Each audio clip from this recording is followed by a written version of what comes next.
ازيكم عاملين ايه؟ النهارده هنعمل ليزي كيك مع ماما. النهارده هنعمل لكم حبايب قلبي الغاليين والمتابعين بتوعي الجمال الامارات. النهارده هنعمل طريقه الليزي كيك مع جولي، طريقه جميله وطريقه مختلفه شويه. كنا بنعمل الليزي كيك ليزي كيك بطريقه، يعني له طرق كتيره وله كذا طريقه. فان شاء الله هنعملها ونجملها كده بالشوكولاته الترانسفير اللي احنا عملناها مع بعض قبل كده، علشان خلاص كل سنة وانتم طيبين. هنبدأ سنة جديدة مع بعض، يا رب تكون سنة خير وسعادة عليكم يا رب. سنة 2023 إن شاء الله. يلا بينا نشوف الطريقة يلا نعمل ايه مع بينا. بعض. يلا بينا. هنجيب أي نوع بسكوت. ده أنا جبت بسكوت أولكر، انتوا جيبوا أي بسكوت تحبوه. دول 400 جرام. طبعا أنا هكسرهم، مش عايزة أكسرهم يعني كتير، عايزة يعني زي ما انتوا شايفين كده، يعني حتت صغيرة، مش عايزة انعمها قوي. عايزة نعميها بس انا يعني بنعمهاش قوي. وطبعا دي الشوكولاتة دي طبعا دريم او اي نوع برضو انتوا بتفضلوه، يعني انا بفضل ده اللي هو بالحليب. هنقطعها برضو حتت صغيرة كده بالشكل اللي انتوا شايفينه. ونجيب كمان يعني نحط عليهم حوالي ربع كوباية حليب كده. عايزة تحطيها على حمام مائي اوكي، عايزة تدخليها الميكرويف. انا الصراحة يعني بفضل ان انا افكها في الميكرويف بسرعة. ده ربع كوباية سمنة بلدي او زبدة لو عندك. انا حطيت ربع كوباية وهقلبه بالشكل اللي انتوا شايفينه ده. اهو البسكوت انا ما كسرتوش قوي بالشكل ده، شوف دوبتها كده بالشكل ده زي ما انتوا شايفين في الميكرويف. وهننزل على البسكوت 400 جرام ونقلبها بقى بالشكل اللي انتوا شايفينه ده. هنجيب طبق بايركس او اي طبق عندك ونفردها كده. يلا يا امارات، لو اول مرة بتشوفوا القناة عندي، انا اسمي اميرة المسلماني ودي قناتي. يا ريت ما تنسوش تدعمونا بلايك وشير وسبسكرايب علشان كل جديد يوصلك. انا فردتها بالشكل اللي انتوا شايفينه ده. وبصي هي ان شاء الله تجربيها كده، هي طريقة سهلة وبسيطة جدا جدا، مش هتاخد منك وقت خالص. دي انا جبت كوباية كريمة، وجبت كمان يعني ده ربع كيلو جبنة كريمي او جبنة كيري. ونجيب كمان معلقة فانيلا،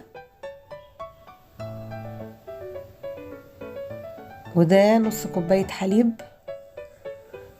او لبن. نحط عليهم باكت كده كريم شانتيه.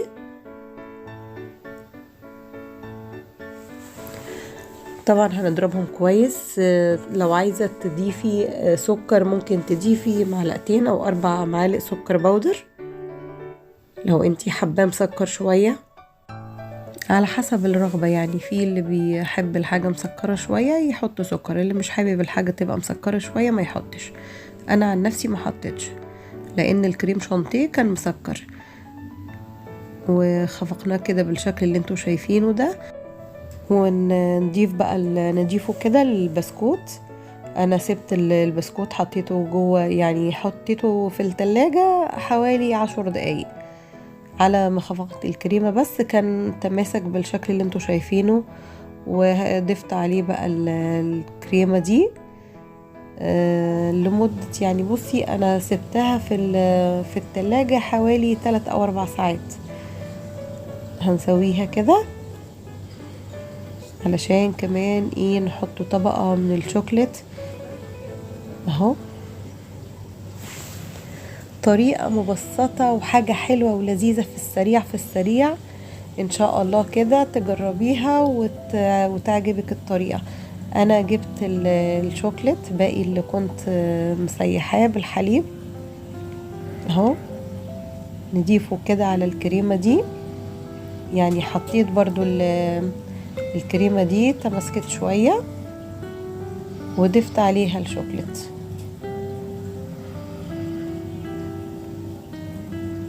فين بقى الكومنت الجميل بتاعكم؟ وفين اللايك؟ لسه ما حطيتيش لايك، شايفاكي لسه ما حطيتيش اللايك بتاعك والكومنت الجميل بتاعك. الكومنتات الجميلة اللي بتدعموني بيها، وحشتوني وحشتني كلماتكم الجميلة ليا وتشجيعكم ليا. يا رب كل اللي بعمله يكون بيعجبكم. خلصت كده الليزي كيك، هحطه برضو يتماسك شوية في التلاجة لمدة يعني مدة لا تقل عن 3 ساعات. وبرضو هنطلع نجملها كده ونزينها بحاجات بسيطة. وادي جولي هتجمل معانا كده بالشوكولاتة الترانسفير اللي احنا كنا عاملينها قبل كده. يلا يا جوجو. من واحدة هنا ماشي. هتحطي ايه تاني يا جولي؟ عايزه احط الغزاله. طيب اوكي، حطي الغزاله بس علشان لا حطيها ايوه بشكل كده عشان لما تيجي تتقطع. تمام. عايزين نحطه 2 بابا نويل. حطي بابا نويل، حطي بابا نويل. اوكي، نحط واحد هنا واحد هنا. تمام.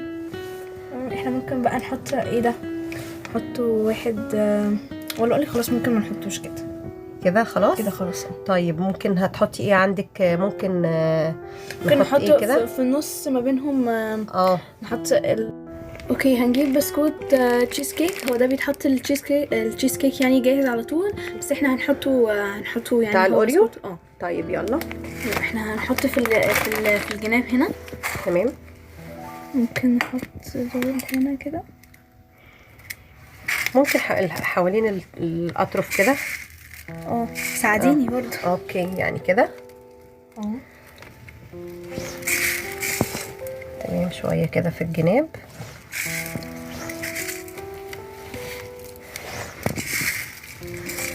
ده شويه من الاوريو. اوكي. ممكن بدل الجناب ممكن عليها كلها مفيش مشكله يا جولي. يعني ممكن طعم الاوريو طعمه حلو. كلنا بنحب طعم الاوريو. ودي الشكل النهائي للليزي كيك.